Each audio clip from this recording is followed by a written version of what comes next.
So the scary part is there is another argument which is not declared here. There is identity request, guys. It's asking for the IMEI. Right, guys, there is a call disconnect. There is also call that just finished, release complete with the normal call clearing.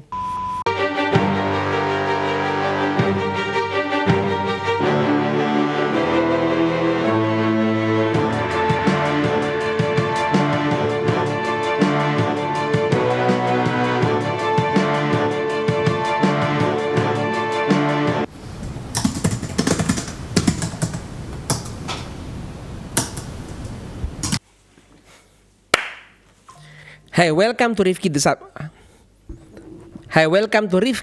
the Cyber.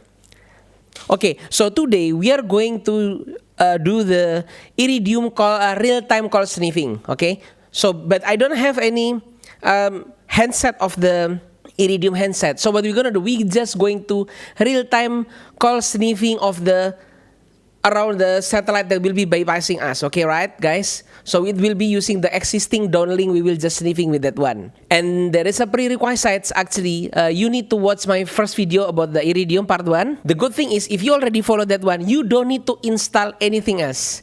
That is enough, guys. You must be curious right now. How come? Just wait. I'm going to show you. There is a hidden gems. There is a hidden argument that we're going to use to sniffing that one in the real time. And set up all the hardware almost the same, except I'm using the antenna, which is there's a built-in LNA inside of that antenna, and I switch on that with the bias T in this case. If you want to know what is the bias T, you need to watch my Inmarsat video part 1. Anyway, guys, let's see the setup of my antenna, guys. It's actually the other side of my studio in this case. Usually, I need to go to my garage only just for the Inmarsat. But for this one, I think it's a little bit simpler because this is not the geostationary, right, guys? How to do it? Okay, let's go outside. I will show it to you how does it look like. Okay, guys?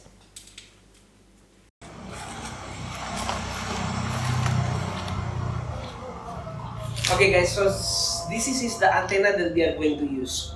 So unlike Inmarsat or other satellites that using the geostationary, that we need to locate where is the positions of the satellite, usually using the satellite finder. Like my Inmarsat video, the part 1, this one, you see that I'm using apps and I locate where's the position of the antenna to direct my antenna towards to the actual position of the satellite itself. But for the non-geostationary, which is the satellite itself is always keep moving in the orbital, we don't need to do it. We don't need to do that, okay? So it's just simple one direction antenna like this, which is already, there is a built-in LNA. I think I mentioned this in the Inmarsat video part 1, but we don't using the satellite finder. We just make it straight up like this. Just make sure there is no barrier inside of this one, right? Just straight directly to the sky like this. So if you want to see the visions of this one, so if you want to see the vision of this one, it's like this. So, yeah, so it's simply there is no barrier towards of this one, right? Because there is a sky there like that. Okay. And this one connect to this cable and towards to my studio. So we will take later the video inside of my studio. Okay, guys. After this, we go back to my studio.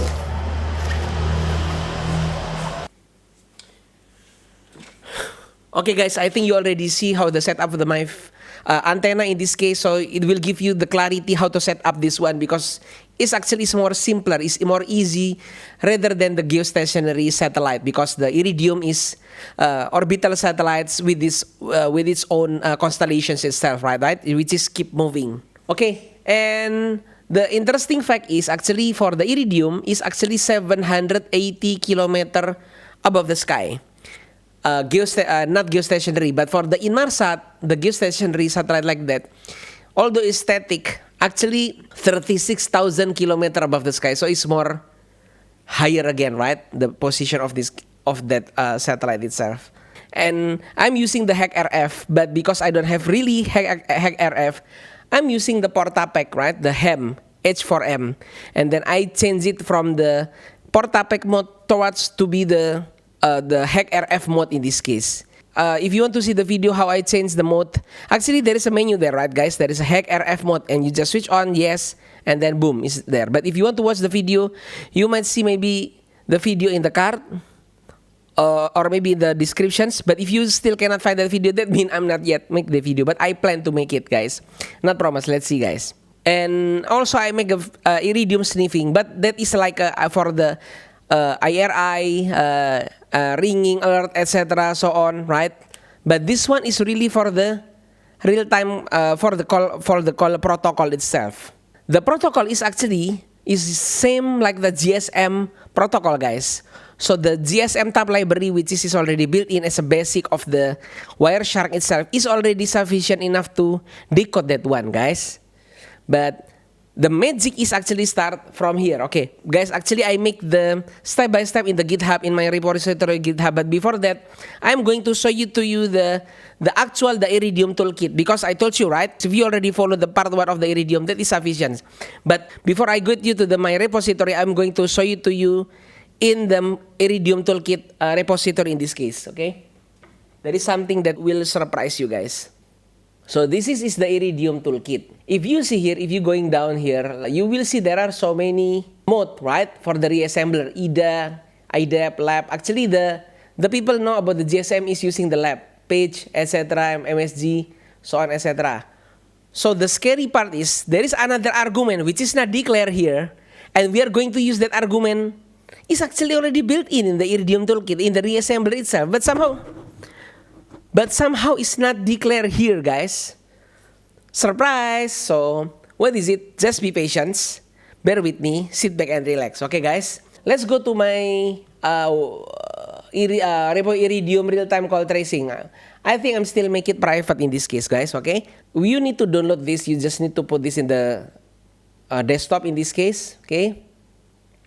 Desktop is my habit, and you need to watch this video to set up the Conda, etc., GRR, Iridium toolkit, etc. You need to watch this video. And also the installation of the walkthrough of this one, also I write it in the GRR Iridium manual in this case. I'm using Conda in this case, guys. And I'm using the HackRF configuration. The configuration looks like this, but don't worry, you just need to download this one. And after that, guys, I suggest you to running this, let's say like 2 hours, 3 hours, 5 hours. What? This is gonna be your homework.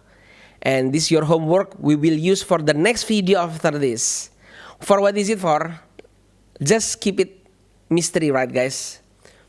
And now let's go to the show itself, right? The main show itself. So what I'm gonna do, I'm going to open this. And then I will activate the Conda with this.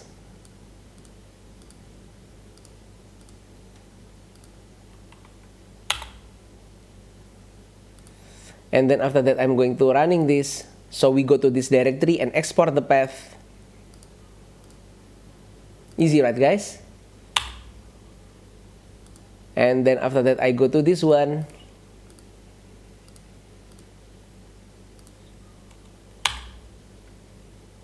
And also, I'm just export this Python buffer one. I think it's used in the ida.py for the reassembler. And I prefer go to the desktop. Okay, this is the comment that we are going to use. So guys, surprise! This is the argument which is they not declare. The reassembler actually have this argument, GSM tab, guys. Actually, this is the library that we're going to use to sniffing real time of this Iridium real time calling, or the downlink, at least the real time downlink call of the BTS itself. From the satellite itself, guys. Yes, they're still using the GSM, but maybe the difference is you might not see the paging. You will see the call alert, etc., authentication request, so on, but you might not see any paging request because the paging is using the IRA, right, for the ring alert in this case. So rather than a lot of chat, I will just do this, and this is in the desktop. I download this one, the configurations. The configuration will be this. We'll be using this one. Okay, let's test, guys. Let's test. Boom. This is the challenge, guys. Sometimes this is really fluctuative, right, guys? Okay, this is somehow increase the average. But okay, let's open this. Let's open this. And then the loopback will be pop usually. See?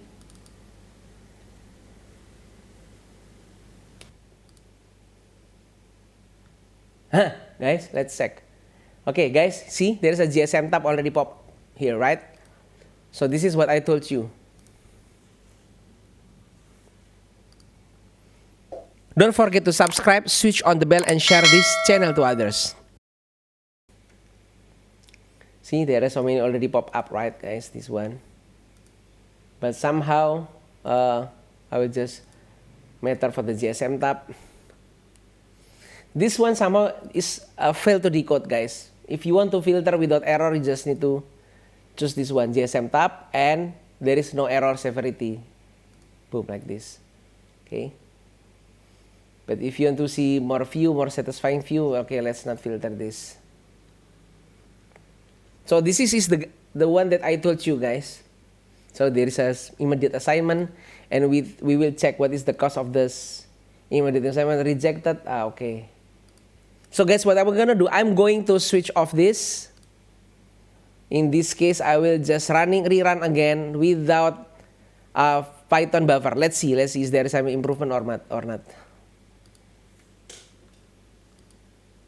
Well, the average is good, right, guys? 66%, right? This is great, right?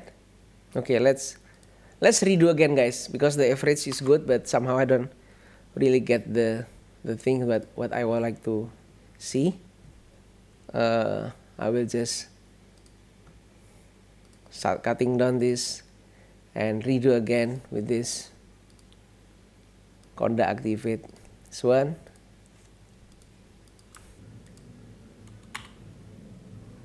And then go to this one.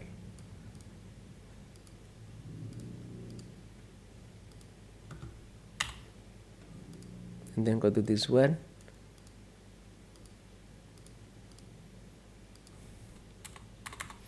And then go to the desktop.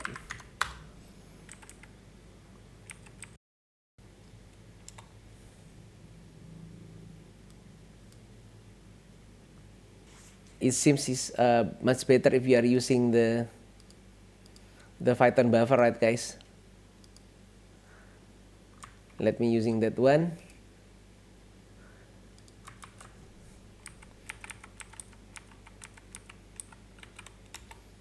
And then I will do it again one more time. There's notification response in this case, okay.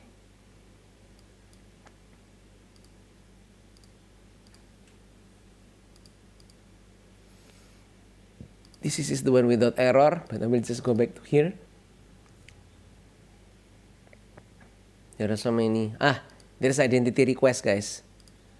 Okay, great. Identity type is asking for the IMEI. That's great. And if you want to donate, you can scan the QR code here, or I'm going to put the Buy Me Coffee in the link inside of this description of this video, guys.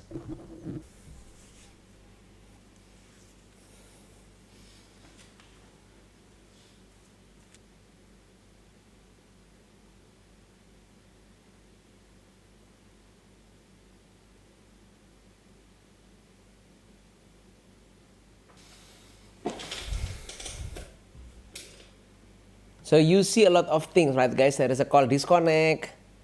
There is also call that just finished, release complete with the normal call clearing. So it's using the ISUP as well, guys. In this case, using the ISUP. So many reject, guys. Guys, drink first.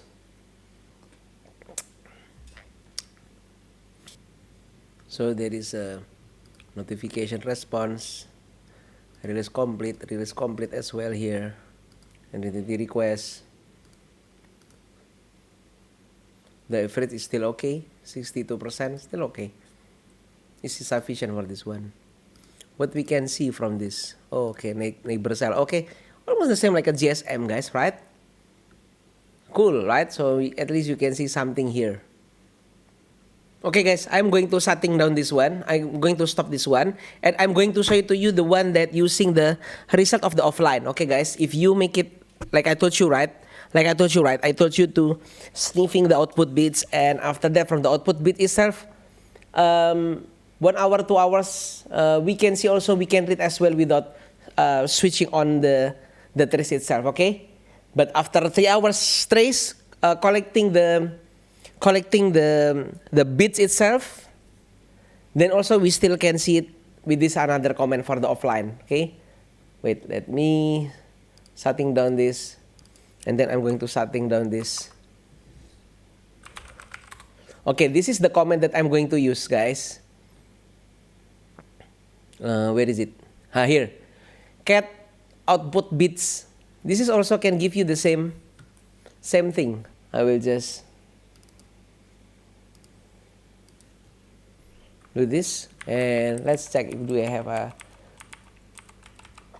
this one. This is the output bits. You can name it whatever it is. Blah blah blah. This and GSM tab. Actually, this is the same command like this one, guys. Okay. Let's play this one, guys. Okay.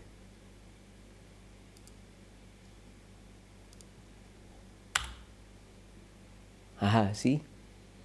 You can see, right? There's a channel release, there's alert, etc. so on, right? So you can see there's an alert, notifications, everything. It's more complete if you can sniffing this, let's say, for example, like 3 hours at least, guys.